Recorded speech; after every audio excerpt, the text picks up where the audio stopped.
Arjun's intellectual curiosity and determination have earned due respect and admiration. In his time at Hun, Arjun completed 18 honors, AP, and advanced courses. His selections demonstrate a deep, authentic interest in multiple disciplines. AP Latin, with its ancient roots and intellectual traditions, speak to his well-established love of history. AP Micro and Macro and Statistics have prepared him to continue his pursuit of scholarly inquiry. And through AP Government and Politics and a next-term course, Youth in Action, he shaped himself into an informed, ethically minded, civic and political leader for his community. Advancing those pursuits, Arjun founded our Politicon Club as a sophomore. In addition to providing space for nonpartisan critical conversations about the many issues facing our country, he launched Civics Week with consistent, deliberate programming designed to educate and promote civic engagement. Arjun has honed his own political skill through an internship with city council candidate, as well as holding multiple positions in Hun student government as the first student to be elected senator all 4 years. He has improved and expanded access to voting, started a weekly morning tea for community building, and arranged for therapy dogs to visit campus as the chair of the Mental Health Committee. Arjun led Model UN and the National Junior Classical League. He was a member of the Honor Council and was selected to be part of our Young Men's Leadership Cohort, which endeavors to shape compassionate and empathetic leaders on campus. One of his teachers reflected, "It is rare to find a student as intelligent, curious, energetic, and caring as Arjun that is also so altruistic in his desire to employ his vast knowledge for public service and the betterment of others." Arjun will matriculate to Columbia University this fall. On behalf of the faculty, I am proud to present this year's Paul R. Cheesebro Co-Salutatorian Award to Arjun R. Kumar.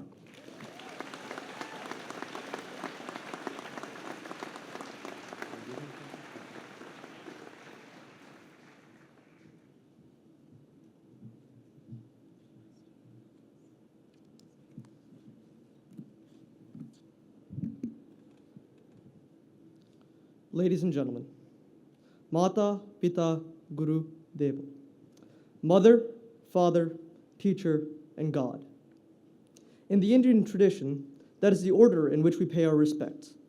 And in my case, it is the order in which I give thanks. I'd like to thank my parents, without whom I could not have made it onto this stage. Mom and Dad, I know it hasn't been easy over the past 4 years, but we've made it this far. I'd like to thank our teachers, without whom we would not have grown intellectually, mentally, and emotionally to the levels that we have. And I'd, of course, like to thank my gods, without whom I would not be here right now. I'd like to begin with the math problem. I'm an economist at heart, and so I'd like to talk about the costs and benefits of an education, particularly Hun's own education. If you want, you can take out your phones and calculators for this. Please don't immediately go onto Instagram, TikTok, Snapchat, or Twitter, or anything else and open up the calculator app and follow along. If you were already on one of those apps, you're a lost cause. And I encourage this for parents especially. Now, if you were a day student, annual total tuition comes down to $53,200. If you're a boarder, that increases to $77,200. Now, 4 years of being a day student would be $212,800. 4 years of boarding is $308,800. We're required to have a MacBook or iPad of some sort, and the cheapest Best Buy offers is $699.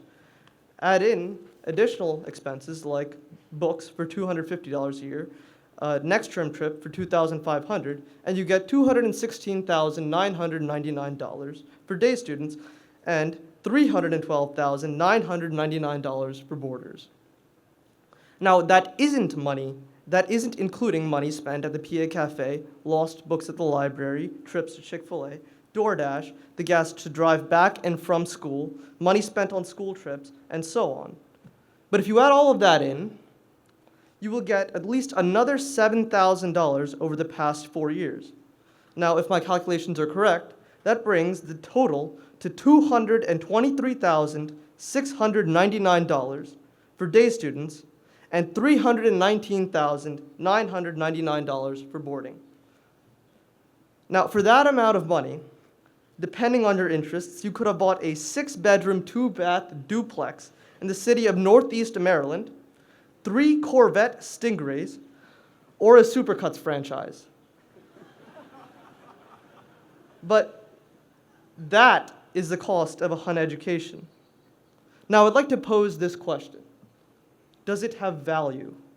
As in, was it actually worth it? I'd like to tell you all the story of my grandmother, who first demonstrated to me the value of an education. She grew up in a small village in India, with 2 siblings and a single mother. Every day, from the age of 9, she would wake up at 4 a.m. to clean the house, get water from the remote communal faucet, make food, go to school, come home, and weave saris, or Indian clothing, to be sold at the market until midnight. Her, and consequently her family's, daily earnings were the equivalent of $1 a day.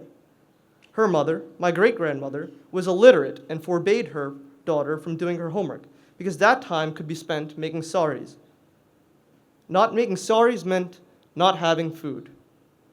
After all, were books and paper worth starving for? My great-grandmother didn't think so. My grandmother was forbidden from going to school past the 6th grade, as that would cost money that her family didn't have. Her school teachers, recognizing her eagerness to learn, paid for her uniform, tuition, books, almost everything you would need for an education. She figured out that all she had to do was attend school and do homework. She figured out that she could do her homework when her mother wasn't looking, while she was walking to school, or at some other odd moment of the day. But her mother sometimes caught her doing her homework instead of weaving, and she burned her books and punished her severely. Nevertheless, she persisted on for the next 6 years, consistently scoring at the top of her class. But the most impressive part of the story is what happens next. Eventually, she saved up small bits of change that she had made from making saris to finance her college education, to become a teacher and then a school headmistress herself. She managed to save her family from poverty and eventually used her own money to help students who were in similar financial situations as her. Now, the story that she exemplified is not just one of persistent hard work, dedication, immeasurable sacrifice, but one of an understanding of the benefits of an education, of what an education can do for you, what it can do for your family, and what it can do for generations to come. But now I'd like to talk about what makes our education so valuable, but what people would point to and say that the $300,000 something that you spent over the past 4 years makes it worth it. As we walked these hallowed halls, we learned the basics: literature, the arts, calculus, physics, biology, languages, and more. But you could realistically do that at any school. What we learned at Hun was that our teachers were our friends and that our friends were our role models in their own distinct ways. I found a role model in Dr. Home, whose daily actions serve as a masterclass of compassionate leadership. I found a role model in Miss Beale, whose passion for education and lightheartedness exemplified the ideal mentor. I found a role model in Dr. Crasson, whose drive for excellence and perfection in his field inspires me to do the same. I found a role model in Mr. Del Vecchio, who demonstrated professionalism, integrity, class, in every interaction. I found a role model in Mr. Hart, whose dedication to students and eagerness to assist them at every point exemplified the ideal teacher. And I found role models in each of my peers, as they exemplified discipline, hard work, resilience, integrity, lightheartedness, and so much more. Everyone here, both mentioned and unmentioned, has inspired me to become the best of myself whenever I could. And although I may not have said that in the class, in hallways, or in the library, never let it be said that I never said it at all. Congratulations, class of 2024. It's been an honor to know you, and although I could not mention you all individually, you've been everything I could have asked for and more. But I think we ought to come back to the original question. Was this education worth it? I realize that I can't answer that question, and that not one person here definitively can. Because whether these 4 years reap the right returns is based on the next 40 years of our lives. It is based on the pride we bring to our family, the hope we bring to our communities, and the change we bring to the world. If a girl from rural India, spending a few dollars in total on her education, can impact hundreds of lives, our responsibilities of what we can be are far greater, far more substantial, and far more acute. Now, what those responsibilities are, I leave up to you. Thank you very much.